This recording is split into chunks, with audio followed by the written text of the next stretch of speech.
understand this is an issue that evokes strong passion. I understand people that see in the flag signs of racism and slavery, the original sin of this nation. I also understand others who see an historical legacy that they don't want their ancestors forgotten. And I think it's wrong for a bunch of people who aren't from the giving state to parachute in to South Carolina and dictate what they should do.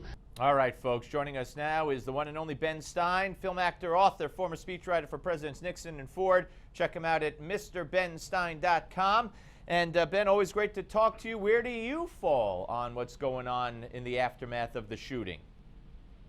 Well, wait a minute. First of all, I don't have a website called MrBenStein.com, but I probably should. I don't know. They told me you do, so I apologize for that. I have one just called Ben Stein. I have just one called just BenStein.com. But anyway, in the aftermath of the shooting, I think the guy was a crazy, psycho, criminal, awful guy.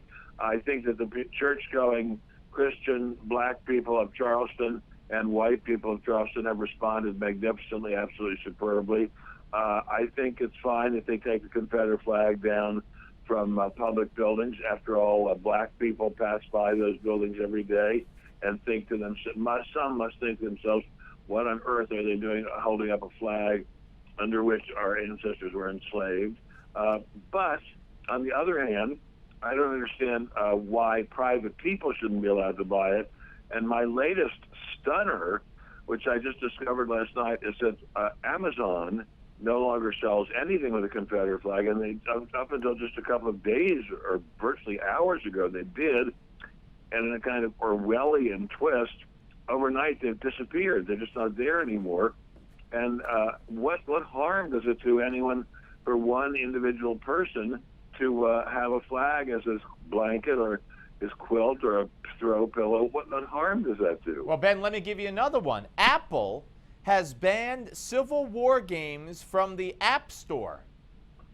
Well, that's crazy. I mean, that's just plain crazy. I mean, this is how totalitarian dictatorships start, is with tormenting people about supposedly righteous causes and then turning it into, as I say, totalitarian dictatorship. This is just, I mean, I'm not so much surprised at Apple, because they're always playing the politically correct game unless there's money on the table, and then they play the money game. But Amazon touts itself as the world's largest bookstore, the place where you can buy anything. What harm is there in selling Confederate blankets or quilts? And may I also add, they still will sell you cheerfully posters of Hitler, not posters condemning Hitler, but Nazi Party, reproduction of Nazi Party portraits of Hitler in a soulful, heroic pose. They will also sell you portraits and posters of Stalin, Mao Zedong, and Che Guevara, all mass murderers, especially Stalin and Mao. What's going on here? They won't sell an image of a flag under which many Americans' ancestors fought, and they will sell images of Adolf Hitler? I don't understand it.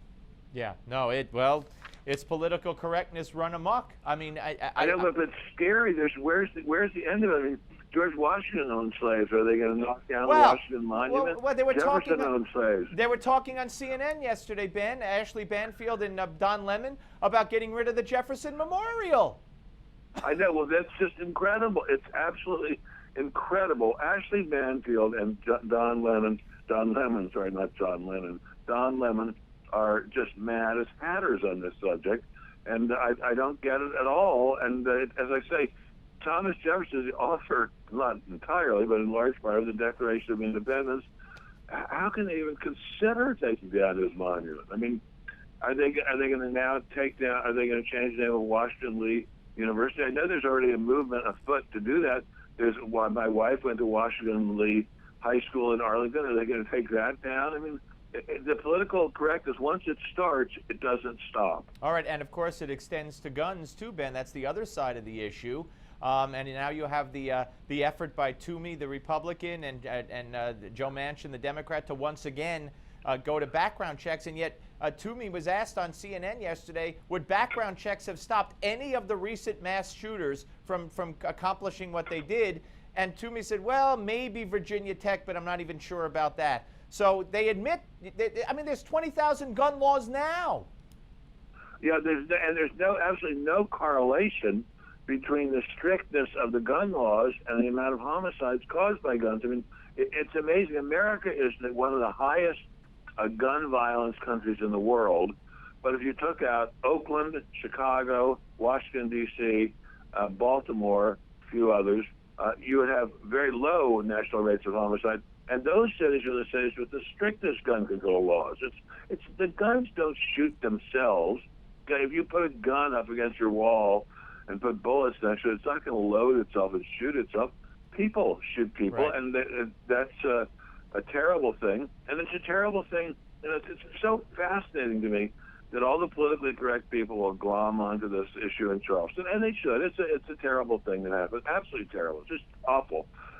But since then, there have been well over 100 shootings of black people by other black people, and nobody ever even mentions that. I mean, that's like a taboo subject. Yeah, and they will not. About 40 seconds left. Are you surprised by the ruling by the Supreme Court today? Not in the slightest. I assumed they would not want to try to unscramble the egg and put it back in the shell. Obamacare is flawed, but it's a fact of life, and I think it's on balance a good thing we have universal health coverage. Wow. Okay. So you're glad that they left it alone? Yeah, I'm glad. I mean, it's a symptom of how sloppy Obama is, right. But I'm glad they left it alone. Okay, Ben, great to talk to you, sir. Thank you. God bless you, sir. You God too. bless Take you. care. Bye-bye. All right, folks. Up next, Melanie Morgan with a very important segment about supporting our troops. Don't go away.